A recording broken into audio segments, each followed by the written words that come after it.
Oh, welcome to our 2023 Wildwood 28 BB Starting right in your back bumper here. If you just kind of reach in, pull that cap on out of there. Inside of the bumper, you're going to find your sewer hose. Take note of those two ears and the adapter here. It's all be hooking it up to your sewer system. And the hose itself, once fully extended, is about 20 feet long. Just keeping it stored in the bumper back here to help keep any sort of stench out of the unit, keep things a bit fresher. And that cap just kind of presses back into place. Right around the corner from there up top here, you're going to find your cable and satellite inlet. Coax cable plugs into the respective ports, fires up your TV inside. Down underneath that, we've got your short cord inlet. So if you pop this open, you're going to find a little notch in the bottom corner there. It's going to line up with this notch here. Press those in together, and a little 1/8 turn will lock it into place. Then you get the threaded collar in the back to properly lock it down. As you follow the cord back, you're going to find a standard 30 amp end. Most campsites will have that for you. You can plug straight on in, and you're good to go.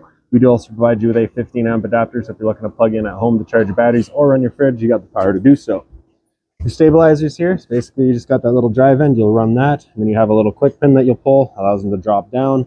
Kind of got a little sticker right in the back side there, just kind of gives you a better explanation or a more detailed explanation. A couple of steps forward and get your black tank flush here, so you may notice over time after having gone and dumped your black tank, your monitor panel is still reading 1/3 or 2/3, whatever it may be.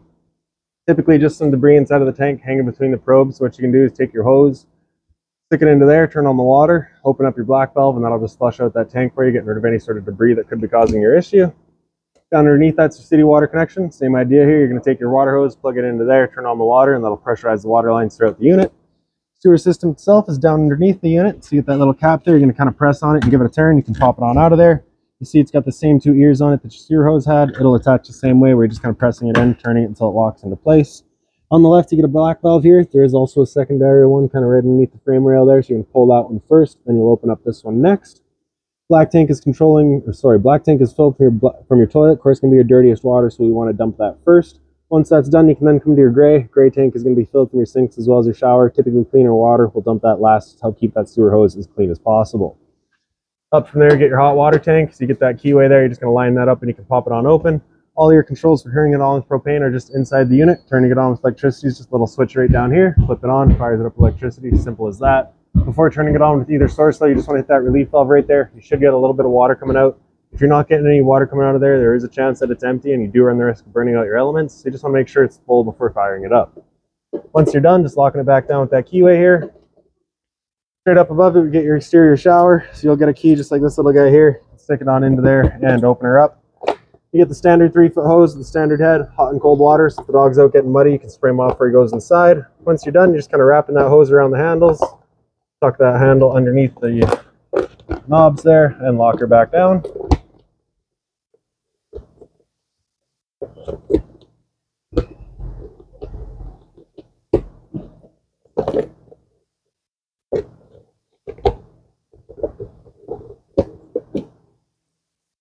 And towards the front of the unit here, you get your other stabilizer jack right up above. Use your storage compartment. So as you open it up, you can see here that the customer's opted to go with the weight distribution hitch. So we just got that stored in here for them, as well as a water hose. That water hose, of course, standard 25 feet long. Then you also get your park adapter inside of here, so your 30 amp cord into your short cord, and 15 to a standard household outlet. Around to the front of the unit, you get a battery disconnect switch. So it's just that little keyway back there with it pointed up as it currently is. That's your battery then turned on. If you were to turn it counterclockwise, you can pull that key right on out of there, and that's your battery then disconnected. Battery itself is housed inside of this box right here. As long as you're plugging through that short cord in the back or your 7-pin to your tow vehicle, the battery will be charging for you. Two knobs here. If you loosen them off and pull them forward, you can open up this flap and you get access to your propane tanks. Super straightforward. You're just opening it up to run off of the tank. Once things stop working, you'll close that tank off and start running off of the other one while you get the other one filled. In front's power tongue jack. You get your light switch on top. Up is up, down is down. Other end of the unit here, we get the other side of your storage compartment. So as you open it up, inside of here, you're going to find your manual overrides. So the silver one would be for your tongue jack up front, and the big one back here is for all your stabilizer jacks. You also get the little laundry hamper here, accessible from inside your main bedroom. This door here is also got the dry erase surface on it. So you can make yourself some notes. You can take them down right there. Right beside your entry door, you've got your exterior kitchen. So as you pop this on open, you get the magnetic latch, holds it open for you. Inside of here, you get a 120-volt fridge. So as long as you're plugged in, this guy's going for you. Inside of here, you'll find this hose. So it's just got this little quick connect on it. It's got two little ears there. Pop this spray port open. You find those two little ears going to the kind of two sides there. Press it in, 1/8 turn will lock it down. Then you get this water hose tied into your cold water system. No hot, just cold. And then the garden hose end there for you as well. Your griddle just slides on out. You'll find your propane hose right on top of it. You get that collar there, you pull that back, and you can undo that quick connect. Attaches right to the back here. Just gonna press it into place. And the other end of the hose attaches right to our quick connect here. You push that collar back again, attach your hose, let it lock into place, then you can open up that valve. With that valve opened up, you cannot undo that quick connect, so it's just kind of an added safety. Now it's all set up. We can take our knob here, push it in, and just kind of rapidly turning it past light. You can see she gets going there for you. Once you're done, just turning it off, letting it cool down, and then we can store it back away. Shut off the flow of propane, stick our dust cap back in there, take the hose out of the back of the griddle. And then I just like to attach the hose to itself, just ensures that nothing's going to get inside of there. And then we can slide it back away. Kind of right behind your door there is your fresh water inlet. Pop this cap out, water hose will stick into there, turn on the water, and that fills up the fresh water tank. The drain for that tank straight underneath here. Get that valve, pull it open, drains itself out. Get your two exterior speakers kind of above that. Right in between them is your stove vent. So of course, propane stove is putting off fumes. So you want to make sure that this flap here is opened up so that our fan inside can evacuate those fumes. Once you're done, ready to go traveling, just kind of press it into place and that'll prevent any dust from kicking up in there. Cable and satellite outlet, as well as a power outlet. So if you want TV outside, you got the power to do so. Exhaust for your furnace here. If you're ever running a furnace, you just want to make sure it's not blocked off. It does get hot. And then towards the back of the unit, marked by this sticker here, we've got our low point drains. They're actually more forward. I don't know why the sticker's back here. Right up here, so you get those little valves, you just open those up, allows the water system to drain itself out. So if you're leaving for a while, you don't want your water going stale or stagnant, you can drain it before you leave. And then right in the back of the unit, get your spare tire here, and straight up from there, right in the center, you'll find your pre-wired mount for a rear view or observation camera. So now we'll make our way inside of the unit. Your assist handle here just up 90 degrees and then falls into place, then we can open up the door. With the door wide open, it does contact your awning arm, so if you're going to be running your awning, you want to make sure that your door is about 90 degrees or so. Blue handle in towards the center, and then you can slide your steps on out. That little tab there, if you push that in, you can extend or retract your legs just based on your campsite needs. As you come inside, first things first, right on the left there, you get your fire extinguisher. That's standard, pull the pin, point, and shoot. Up from there, you get this dimmer switch. You're going to press that, and it's going to turn on all of your interior lights. If you press and hold that dimmer switch, the lights will dim down. Continue holding, they'll dim back up. You release at any point to choose that level of lighting. Your slide out is on this switch here. You press and hold the top of that, and your slide will make its way out. Once that slide's fully extended, you're just going to hear a couple of whines from the motors letting us know they've reached their stall. Once you hear that, you're going to stop.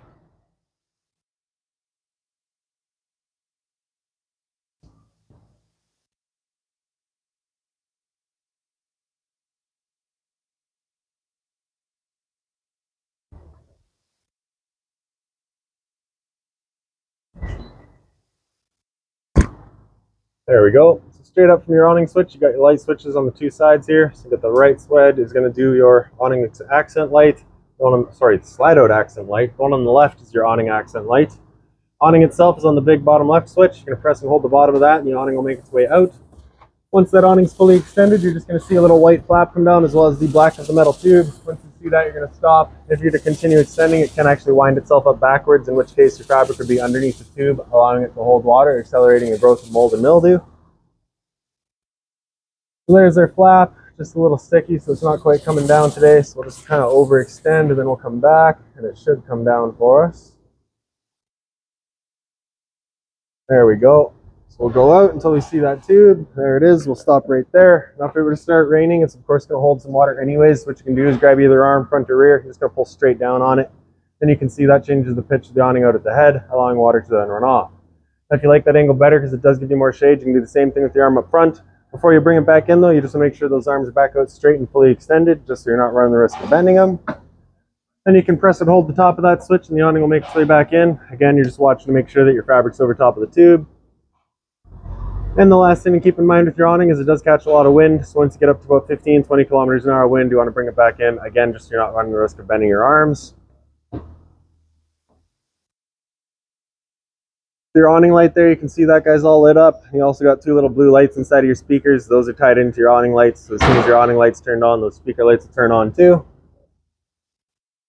Two switches right above your awning switch there. So one on the right is going to be your water heater switch. As you turn that on, you get that little red light up there letting you know your ignition sequence will start. Once that sequence is started, that light will go out. It's going to try that 3 times. If after the 3rd try it hasn't fired up, this light's going to come on and stay on. At that point, you'll just turn this off and back on to reset it.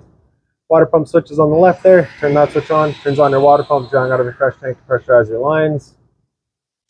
Across the top here, you got your monitor system. So on the left is battery. You can see we're currently C for charging. G would be good. F is fair. L is low. Your fresh tank, as you fill that up, will go to 1/3, 2/3 in full. Same idea for your black and your gray. Up top's your solar charge controller. So you do have a solar kit all installed and ready to go. This guy's basically just letting you know what your panel and your batteries are doing. So we've got it all set up. You've got a wet battery installed, so we have it set to that. If we were to go through amp and voltage, you can see because we're inside, we've currently got no charging rate. Right? But you do have a fully charged battery because we're plugged in. So now we'll head into this front bedroom here. As you come up in here, your light switch is right up on the wall there. Blinds throughout the unit, all slow rise. They just kind of come down, pop them, and they run back up. That little laundry hamper that you had is just right there. Closet space on both sides is identical. Opens on up. You do get the CPAP access with a little power outlet for it as well. USB outlet here too. In the head of the bed, there's not a light, sorry. If we pick up the foot, you do get access to your front storage compartment as well as the 4 little cubbies there.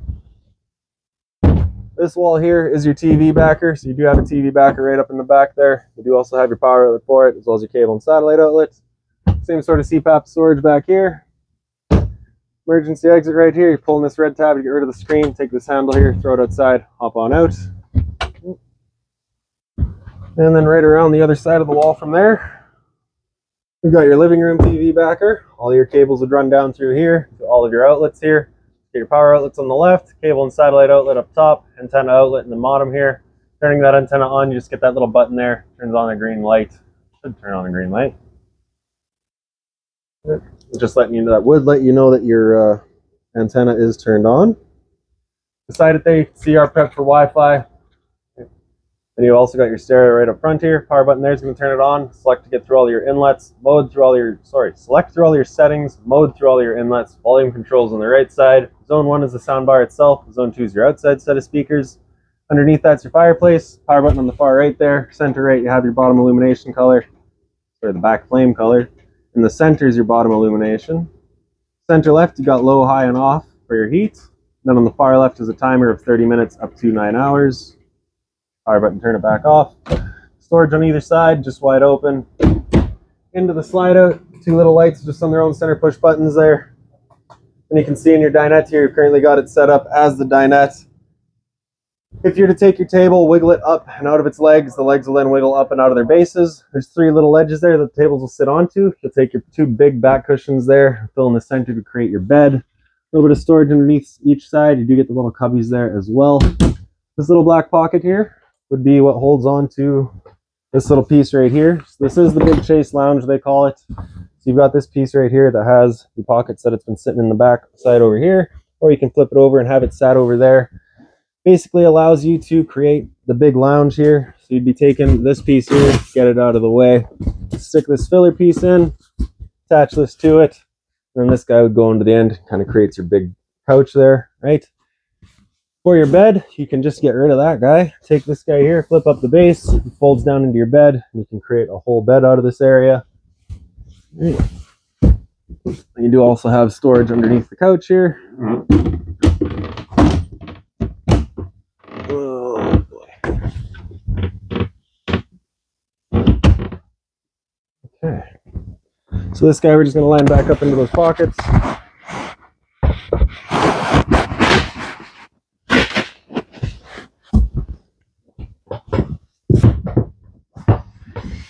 There we go. Just kind of fill it back in. Use that as an armrest. In the kitchen, you get your storage right up top here. Inside of here, you are going to find a binder. It's going to have all of your owner's manuals, any keys, any remotes. It will be right in here for you when you pick up the unit. Down underneath there, you get a little light, just on its own center push button again. Hot and cold water at the sink. The sink cover is also stainless. So if you put something hot on there, you can. Storage underneath, just being mindful of your drains and your water lines. Water pump access is also just right there, so if you're looking to winterize the unit yourself, just right there. Drawer space here. Microwave, pretty standard, just like home. Range vent underneath it. You get your fan and your light here. The bifold cover for your stove just flips on back. Then you're going to take the knob, turn it over the little pilot lights, hit the igniter, and they get going. Once you're done, just turning them all off, letting it cool down, and you can close that cover back off. The oven, you're going to pop that open, knob on the right side there over to the little pilot light, hit that igniter a few times, then we can get that pilot light going. Once you have it going, you got to hold the knob for another second, then you can release and the flame will hold itself. Turn up to your desired temperature and she fires right up. Once you're done, turning it back down just the pilot, it'll hold just the pilot light for you, but if you're going traveling, you want to make sure it's right off. Switch on the right side there, if you press it up to 1, does just the knobs, 2 does the knobs as well as the oven. 12-volt fridge, so as long as you're plugged in, your batteries are charged or charging, this guy's going for you. Fridge down low, freezer up top. Return air for your furnace down underneath it, so just kind of making sure it's not blocked off. Right around the corner from there, you get your thermostat. Press that bottom bar once, it'll wake it up, and then hit it again, it'll come into fan low. Of course, just moving some air around with the low fan. Fan high, same idea, now we're using the high fan. Cool high is where it'll actually have the compressor come in and out as needed. It'll leave the high fan on all the time. Cool low, same idea, just now we got the low fan all the time. Cool low auto is where it becomes an on-demand system where both the fan and the compressor will cut in and out as needed to give you your cooling. Using the low fan there though. Cool high auto, same idea, now we're using the high fan. Temp selection at any point, just the arrows there. With your air conditioner going, you got 2 different options. You can have these louvers here open, in which case we're just dumping all of our room into all of our air into the living room here. Once you have it cooled off in here, then you can close them off and start moving the air throughout. Okay.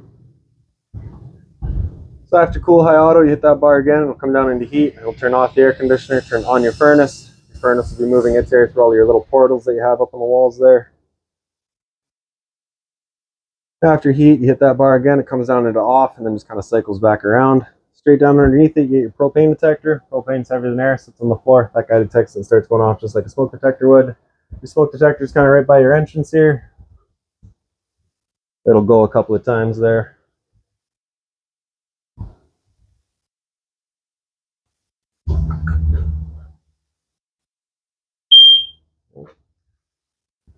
Go into the bathroom now. As you come in here, your light switch is right up on the left there. Right down underneath there, you get your toilet. Flip it on open. You get your flusher on the right side.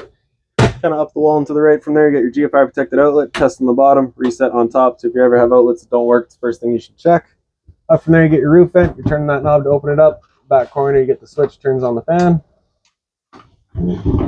For your medicine cabinet, that guy just pops on open. Get this little metal tongue latch right there. Also got the little rubber band or elastic band on the side. So you're just kind of holding that as your travel latch. Hot and cold water course, bit of storage underneath. Again, just mindful of your drains and your water lines.